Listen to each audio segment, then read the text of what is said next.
The sky over Washington, D.C. was a bleak grey, a fitting backdrop, it seemed, for the inauguration of Donald J. Trump, 47th President of the United States. Gone were the crowds, the fanfare, the hopeful smiles of a nation reborn. In their place, a sea of empty concrete and the chilling silence of a country holding its breath. Officially, the weather was to blame. Snow and ice had forced the ceremony indoors into the hallowed halls of the Capitol Rotunda. But even the most ardent Trump supporter couldn't shake the feeling that this wasn't just a change of address, it was a changing of the guard. A hostile takeover disguised as a peaceful transition of power. Inside, the air crackled with a nervous energy. The usual pomp and circumstance felt different this time. Heavier, more oppressive. The faces of the assembled guests, a who's who of political power brokers and captains of industry, were etched with a mixture of anticipation and apprehension. They had played a dangerous game, these kingmakers, and won. But at what cost? Trump, a man who thrives on spectacle, seemed oddly subdued. His face, normally a canvas for a kaleidoscope of emotions, was fixed in a grim mask. His words, usually a torrent of bombast and braggadocio, dripped from his lips like venom.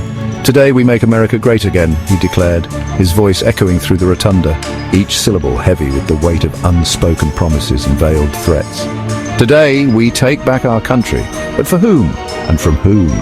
These were the questions that lingered in the air, unspoken but palpable, as Trump launched into a diatribe that would send chills down the spines of anyone who dared to listen. It's impossible to listen to Trump's inaugural address without being struck by the eerie parallels to another speech, delivered over 8 decades ago in a country teetering on the brink of madness. Like Adolf Hitler in 1933, Trump painted a picture of a nation besieged, its greatness stolen, its people betrayed by a corrupt and feckless elite. He spoke of carnage and American carnage at that, a phrase so over the top, so dripping with hyperbole that it felt ripped straight from the pages of a dystopian novel. He railed against immigrants, those bad hombres he claimed were stealing American jobs and threatening American values. He vowed to build a wall, not just a physical wall on the southern border, but a wall of fear and suspicion between Americans themselves. He promised to restore law and order, a dog whistle to his base that sent a clear message: the gloves are off, the rules no longer apply. And like Hitler, Trump offered himself as the savior, the one man who could restore America to its former glory, not through unity, not through compassion, but through strength, through dominance, through the ruthless exercise of power. It was a chilling performance, one that left many wondering if they were witnessing the dawn of a new era or the twilight of an old one. Trump's vision for America, however, wasn't simply about making America great again. It was about making America bigger again.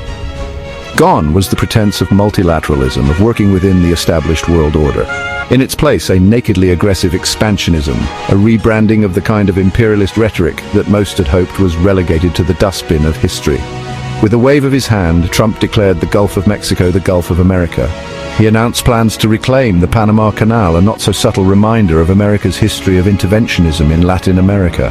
He even floated the idea of annexing Greenland and parts of Canada, because why stop at 50 states when you can just take what you want? It was Manifest Destiny 2.0, a grotesque caricature of the belief that America had a God-given right to expand its borders and impose its will on the world. And what about space, you ask?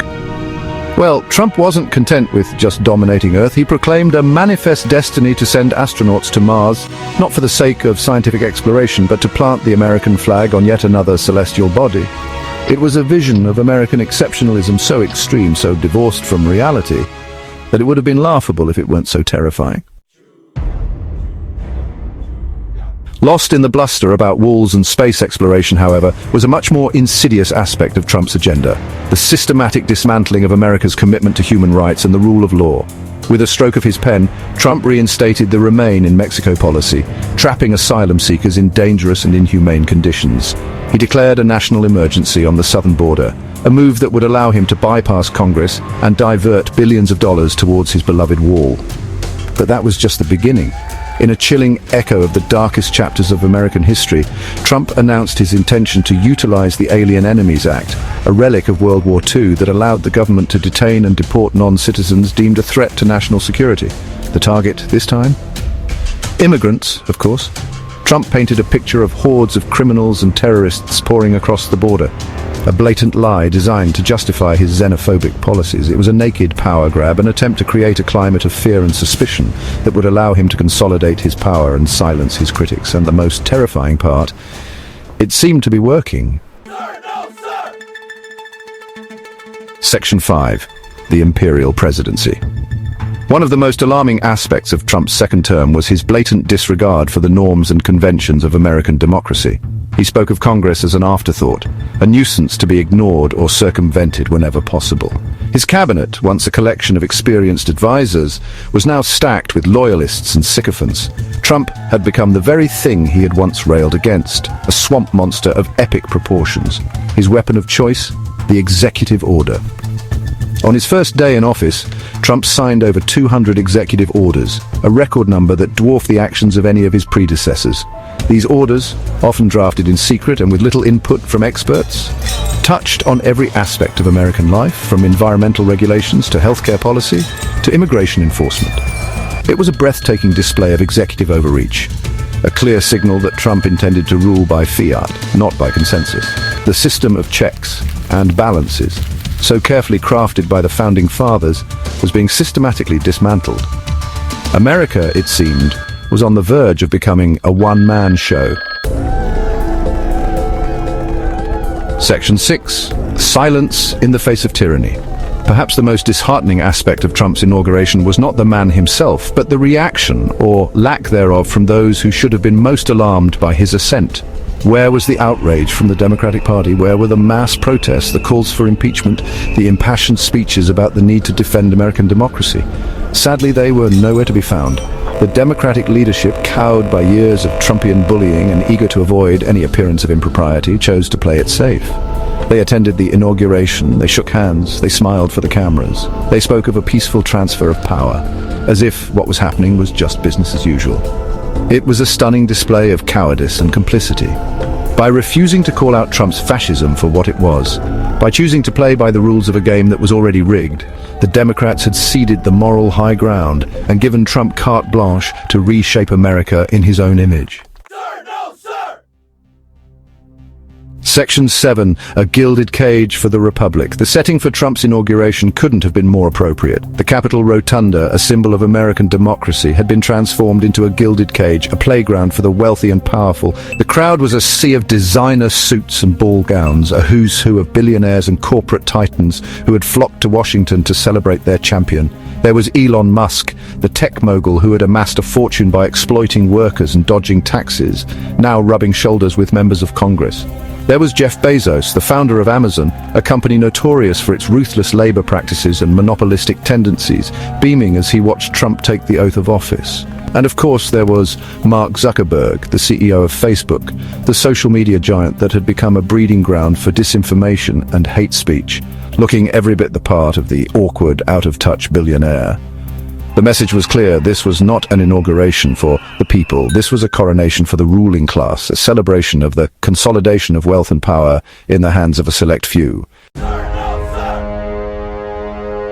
sir! Section 8. A call to arms. Despite the sense of despair that hung over Washington, D.C. that day, a flicker of hope remained. For every action, there is an equal and opposite reaction, and Trump's brand of authoritarianism, his blatant disregard for democratic norms, his attacks on the most vulnerable members of society, were already sparking a wave of resistance. Across the country, people were taking to the streets, organizing protests, raising their voices in defiance. Civil rights groups were gearing up for legal battles, determined to challenge Trump's unconstitutional policies in court. Journalists, those brave souls who dare to speak truth to power, were digging in, determined to hold Trump accountable for his lies and abuses of power. The fight for the soul of America had begun. It would be a long and difficult struggle, one that would test the very foundations of American democracy. But one thing was certain: those who believed in a more just and equitable society would not go down without a fight. Section 9. The storm gathers. As the sun set on Trump's inauguration, casting long shadows across the National Mall, a sense of foreboding settled over the city.